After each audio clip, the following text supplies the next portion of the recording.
अतुल सिंघल साहब, लेकिन आपने सारे प्रवक्ताओं की एक चीज बातें सुनी समझिए। हैं। योगी जी जो है एक एक बहुत चीज बड़ा चेहरा है आज की तारीख में। बीजेपी के लिए नहीं बल्कि देश के लिए राष्ट्रीय स्तर के नेता माने जाते हैं। और उत्तर प्रदेश में जो कायाकल्प उन्होंने किया है, या बीजेपी मानती है ऐसा किया है, और जो हिंदुत्व को लेकर वो काम कर रहे हैं, भले बहुत सारे विरोधी हो लेकिन उनको खारिज करना मुश्किल है। अब केजरीवाल बनाम योगी जब एक तरह से दिल्ली में होगा, हालांकि 14 सीटों पर ही प्रचार करेंगे, 14 जनसभाएं करेंगे वो, जो खास सीटें उनको दी गई यहाँ पर पूर्वी दिल्ली की और उत्तर पूर्वी दिल्ली की, जहाँ पूर्वांचल के लोग खासतौर रहते हैं। तो बड़े बड़े तादाद वोट, आपको लगता है कोई असर डाल पाएंगे वो जो है? देखिए, जो 14 विधान वो करेंगे सभाएं हैं, तो मुझे ऐसा लगता है कि हर लोकसभा क्षेत्र में दो दी होंगी, शायद 7 लोकसभा क्षेत्र हैं।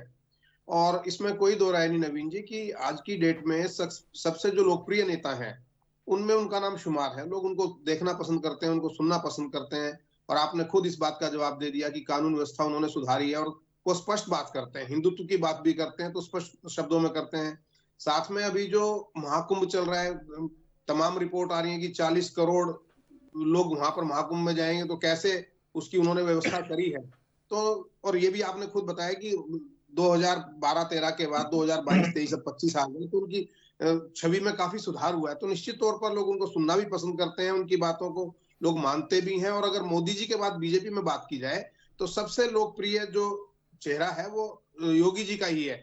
और शायद इसीलिए बीजेपी ने जो है योगी जी को मैदान में उतारा है।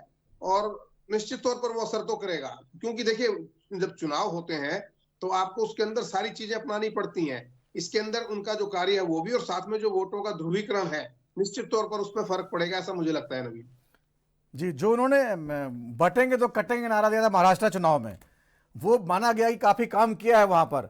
हालांकि महाराष्ट्र को ऐसा प्रदेश माना जा रहा था कि जहाँ पर इस तरह के नारे चलते नहीं हैं। और जब हम चुनाव प्रचार की शुरुआत हुई थी तो ऐसे ही जो है नैरेटिव आ रहे थे, योगी जी का नारा वहाँ पर ध्रुवीकरण नहीं कर पाएगा। जो बीजेपी के बाकी साथी थे वो भी लगातार बोल रहे थे, विरोध कर रहे थे नारे का। लेकिन जब नतीजे आए तो देखा गया कि उनका नारा काम किया। दिल्ली में भी अभी कहा जा रहा है कि नहीं काम करेगा, क्योंकि दिल्ली में बहुत पढ़े लिखे लोग हैं, शिक्षित लोग हैं, और यहाँ पर राजनीति अलग तरीके से होती है। लेकिन ये एक बड़ा सवाल है कि, और ये परीक्षा घड़ी भी है योगी जी के लिए, मानते हैं आप?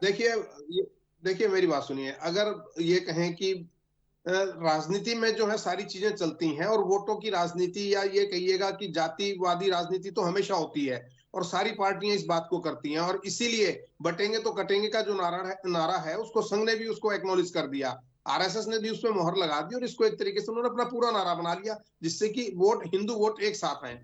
और अगर पढ़े लिखे वोटों की अगर बात करें, अगर केवल इसी बात को हम करेंगे, तो जब फ्री की राजनीति हम लोग करते हैं, मुफ्त देने की बात करते हैं, तो ऐसा तो नहीं है कि पढ़े लिखे लोग केजरीवाल को वोट नहीं देते हैं, उनके साथ नहीं है।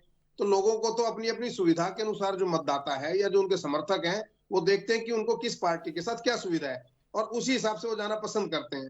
और इसमें कोई दो राय नहीं। अभी संजीत जी ने पॉइंट भी कर रखा है, दिल्ली के अंदर जो कार्य विकास के हुए हैं, शीला दीक्षित जी का शासन हमने देखा 15 साल का, और उससे पहले हमने साहब सिंह वर्मा जी का शासन देखा, मदन लाल खुराना जी का देखा। हालांकि उन बातों को 25-27 साल बीत चुके हैं, यमुना में से बहुत पानी बह गया, तो लोगों को वो याद नहीं है।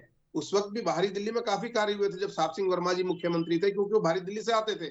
और शीला जी के एक समय में जो यमुना पार में कार्य हुए, और साथ में जो नई दिल्ली इलाके में कार्य हुए, वो लोग भूल नहीं सकते उस काम को। तो कार्यों के ऊपर भी बात होगी, नारों के ऊपर भी बात होगी।